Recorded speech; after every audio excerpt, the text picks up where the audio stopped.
This video is brought to you by Yakult.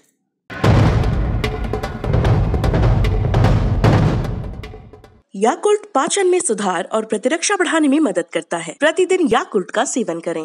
एक तरफ चीन की चालाकी है तो दूसरी तरफ पाकिस्तानियों की कारगुजारी।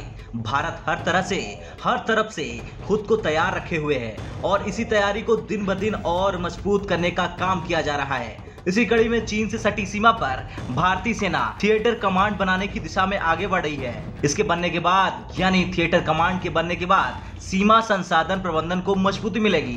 दरअसल सूत्रों की माने तो हिमाचल प्रदेश के चंडी मंदिर स्थित पश्चिमी कमान को अब निर्देश दिया गया है मुख्य रूप से दुनिया में आतंकियों की मददगार पाकिस्तान के मोर्चे पर ध्यान केंद्रित करने के लिए।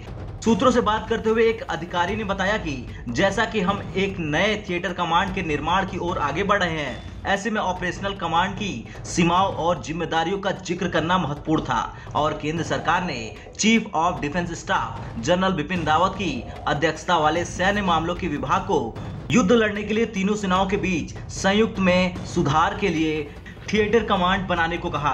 चीन से सटी सीमा से पहले भारतीय सीमा के उत्तरी, पश्चिमी, मध्य और पूर्वी कमानों द्वारा की जाती थी, लेकिन अब फैसला किया गया है कि सिर्फ और सिर्फ 3 कमानों से ही प्रतिबंधित किया जाएगा। भारत सरकार के सूत्रों ने बताया कि भारतीय सेना ने थिएटर कमांड ढांचों के गठन की स्टडी के लिए central army commander lieutenant general YK Dimri और दक्षिणी पश्चिमी army commander lieutenant general Amardeep Singh Bhinder को नॉमिनेट किया है। तीनों सेवाओं की क्षमताओं में समन्वय और उनके संसाधनों का अधिकतम इस्तेमाल करने के लिए इंटीग्रेटेड थिएटर कमांड की योजना बनाई जा रही है। यह अन्य कमांड से पूरी तरह अलग है। सूत्रों ने बताया कि सैन्य विभाग की योजना 4 नए थिएटर कमांड बनाने की है।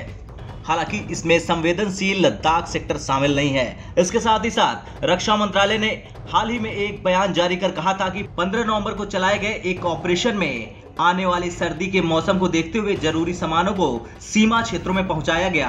पूर्वी लद्दाख के हॉट स्प्रिंग और अन्य सभी टकराव वाले जगहों से सैनिकों की वापसी के संबंध में भारत और चीन के बीच सहमति नहीं बनने के चलते ये ऑपरेशन चलाने का निर्देश दिया गया है।